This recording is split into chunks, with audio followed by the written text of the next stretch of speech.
I am outside Boundary Farm where I run Wild Harvest from. I'm just going to have a potter about the site today and show you what some of the plants that you have seen in your course look like on a cold January day.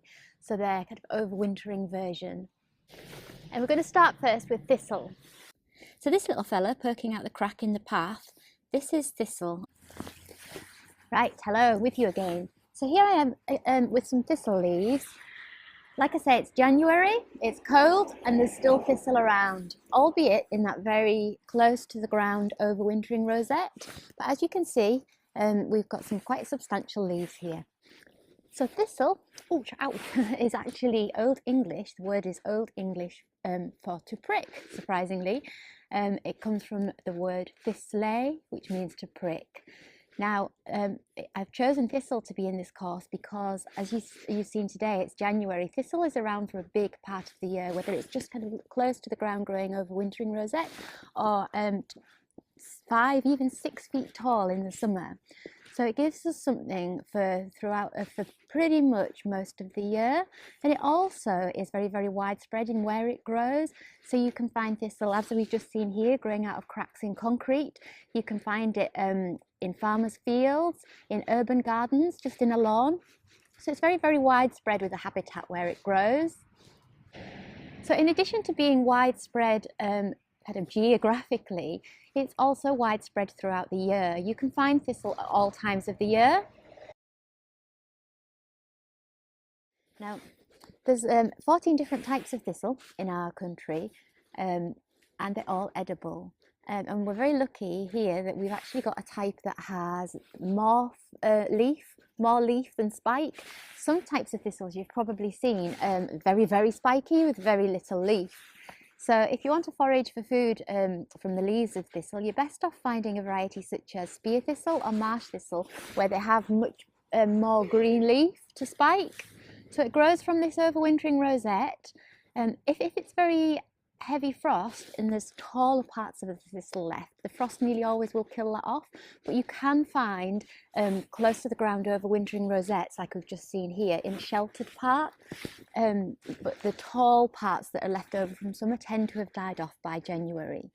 So the seasonality then of thistle, you've got these overwintering rosettes, then it grows gradually taller through spring, gets more leaves on the way up, and then you get the purple flower on the top. Kind of around about May, June, July time, you'll have the purple flower. By July, depending on where you are in the country, those flowers will have turned to the fluffy seed heads. So, and after that, you'll still have leaves and stem that you can use. So it does give us something throughout the year. So which parts of the thistle can we eat? Well, we can actually eat all of the thistles. So we've got the roots, then we've got the stem, and then we've got the little kind of leaf stems that come off that, and the leaves themselves we can eat. Then we get the purple flower at the top, and even the seeds are edible, so we can eat all parts of the thistle. So whatever time of the year it is, whether it's just kind of winter now and you've got the overwintering rosette, so you can eat the leaves, or right up till kind of back end of summer, you can have different products from the thistle, so your flowers and your seeds. If sustenance is one of the reasons you've come to foraging, that you want to get calories from wild food, you really need to get to grips with eating the roots and eating the central stem. Now, how can we eat them? We'll start with the roots and we'll work our way up. So the roots, if you ever have pulled a thistle out in the name of weeding your garden, you will know that the main taproot very easily snaps off. Now that's part of the plant's reproduction system. It's designed to leave a little bit of root in the ground so that it can help its chances of coming back the next year, in addition to the seeds being sown, of course. So if you do want to get as much root as possible, I recommend that you take a little trowel out so that you can dig the root up. Now, if you can't and you don't manage that, there are still these kind of little lateral roots that you can eat. Now, I've been known to eat these straight out of the ground.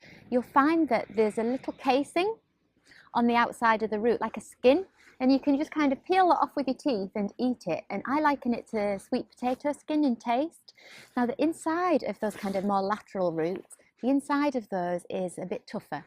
So then you would want to cook those by either throwing them in a frying pan as part of a stir fry, or you could throw them, they're only kind of little, and you can throw them into a stock, or a soup, and that will cook them, get rid of that hardness. Or you can just, if you can get a bundle together and chop them really finely or grate them a little bit into salads for a kind of bitter, crunchy, fresh taste in a salad or a coleslaw. So moving up from the roots, the central stem, okay, it can actually get up to about 5 or 6 feet tall. In the moors where I used to live, in the summer shows, they used to have thistle growing competitions, and some of the farmers could get huge thistles. Now, I've just told you the central stem is edible. So if you think you're growing a 5 or 6 foot thistle, that's a lot of stem to eat. So what my boys used to do when we used to go out walking, and they'd have penknives when they were little, they would cut a really tall thistle, and then they would strip it with the penknives, the central stem, so they would strip all the leaves and the leaf stalks off just down to the central stem, and they'd walk along, and really kind of refreshing on a hot spring day, walk along and chew it. Then they discovered they could take it home and dip it into white sugar, a bit like you do with rhubarb. So it became a bit less healthy. But other things you can do with that tall central stem, you can chop it into inch-long stalks, like inch-long pieces, and then you can throw that into salads. Again, it's very kind of watery, crispy, bitter, fresh bite. But by far the nicest thing to do with those kind of inch-long lengths of thistle stem is to throw them in a frying pan with some kind of seafood. I've done a coastal forage before where we foraged for limpets, and we got some thistle stem and peeled it and cut it into little chunks, and we stir-fried the limpets together with the thistle stem, and the thistle stem kind of absorbed the taste of the seafood. So I really recommend the thistle stem for kind of stir-frying with seafood. Its thistle stem, it takes a little bit to get used to, in that it is a little bit more bitter than our tastes are used to, but you've probably heard a lot of people talking about eating burdock stems. If you've got a choice, definitely go for thistle. It's much more easygoing on the mouth and less astringent than burdock, but it still has that same kind of bitter taste. So the leaves that we've already met, so the leaves can be available throughout winter if you find a sheltered spot, and then right through, almost through the year. So the leaves you can use in lots of different ways. It's really useful for us because as humans, we can process the leaves in a way to make them edible in a way that livestock can't. So livestock will never eat thistles because of the spikes. So it's one thing that we will never have competition for because we're the only ones that have got scissors and can kind of cut the spikes off. So if you want to eat the leaves, what you need to do is you get a pair of scissors and you simply get your bowl of leaves and just use the scissors to cut around and cut all the spikes off. And then this central leaf stem here, this tends to be a lot more bitter than the leaf. So you just, with your scissors, you just cut a long V and cut that out so that all you're left with is the green leaf of the thistle. And then you simply cook it like cabbage in boiling salted water. But you can go one step further than that, and you can, with your boiled up thistle leaves, you can put them in a food processor with a little dash of cream and butter and some salt and pepper and blitz them. Serve them on a mashed potato, or even mixed in with mashed potato like a wild bubble and squeak. So the leaves you can eat. I tend not to recommend eating the leaves raw, nothing to do with the prickles, just because they're always very tough and quite thick leaves. There's not that you can eat them raw if you needed to once you've cut the thistles off, but they're just much nicer cooked. So if anybody's into their superfood smoothies, you can always take your leaf, cut the spikes off in the central stem and throw it into your NutriBullet or whatever they call them to blitz it up as part of a super green smoothie. Now moving up, so we've talked about the central stem and how you can stir fry them, add them to salads, or just what my boys used to do, dip them in sugar. And then at the top of that, back end of summer, you've got your purple flower. All right, so kind of depending on where you are in the country, it could be anywhere from late spring, early summer, you get the purple flower at the top. Now, that purple flower is edible too, and it's really pretty to pull it apart and to scatter the purple petals in a salad. But even nicer is to dip the whole head in some batter, and this is something that you can do with any edible flower. So when we look at dandelion, for example, you can do that, dip it in some batter and fry it, and then just serve them with either sweet or savoury. So you could have it served with a sprinkling of sugar and a dollop of cream, or you could have it with like a tempura dipping sauce.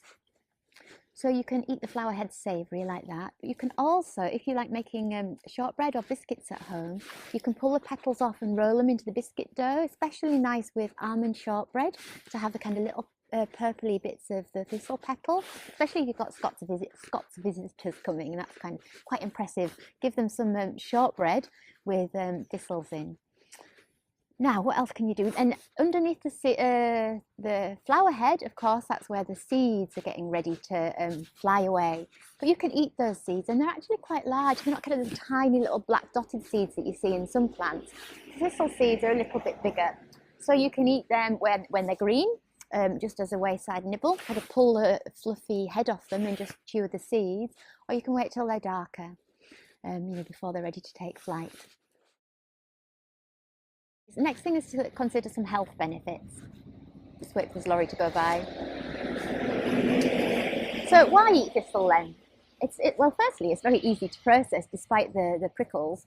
It's a very quick cooking time once you've cut the prickles off. But the other advantages of eating thistle is the health benefits that it brings. There is, in the lesson below, it tells you how many vitamins and minerals there are in thistle. Now, I tend to take things like that with a pinch of salt because the exact mineral composition of a plant can be determined by so many variables, so many factors, that when somebody says, oh, there's this many mg of magnesium or potassium in this type of plant, well, it's relative to certain other conditions like the soil type and competition from other plants, the weather of that year. So, but with thistle, there is potassium, iron, and silica. Oh, we've got one of our hens coming to join us here. Hello. So there's potassium, iron, and silica as three of the key minerals that eating thistles can give you, as well as the usual kind of vitamin C, vitamin A. Now, in addition to having health benefits, don't walk under there, hen. In addition to having health benefits, there are some cautions to be aware of when eating thistle. There's two main ones that I'm going to tell you about, okay? So the first is Thistlex. If you're foraging in the countryside, most farmers use a formulation called Thistlex. It's a herbicide, and you can often tell when a farmer's field has been sprayed with Thistlex because the thistles that are in that field will be very pale and droopy and spirally and a bit floppy at the top. So if you see a field like that, not only should you not take the thistles, but you should probably avoid foraging the hedgerow around it too. So if you can forage a bit further away from recently sprayed farmers' fields. Now, farmers tend to spray Thistlex in between about March and October, and they say that livestock can be put back on that pasture after 7 days from having been sprayed with Thistlex. So obviously we're humans, not sheep, so you might want to give it a bit longer or try to find a non-sprayed field. The second caution to tell you about thistles is that some of the members of the thistle family, because there's actually 14 different members of the thistle family in our country, there's 14 different types of thistle, but you'll be pleased to know that they are all edible. So some of these 14 actually belong to the daisy family, which means that if you know anybody that has a daisy family allergy, then that could be problematic for them. So always check first that the person that you're feeding thistles to doesn't have a daisy allergy family, or that the type of thistle it isn't a member of the daisy family. So they're the two cautions to be aware of. So the third thing to tell you about is the taste. The taste differs through different parts of the plant. So like I said, the roots kind of taste a little bit like sweet potato. On the outside, that's the skin. Inside, it's a bit tougher, slightly sweet. Central stem is fresh and watery and with a bitter kind of aftertaste. The leaves are a bit more bland than the central stem and the stem, because in nature, things that have spikes or prickles, they can be bland. They don't really need to put out any bitter taste on the whole. So it's one of the reasons why nettles just taste quite bland like spinach, because they don't need that added bitter taste to discourage predators.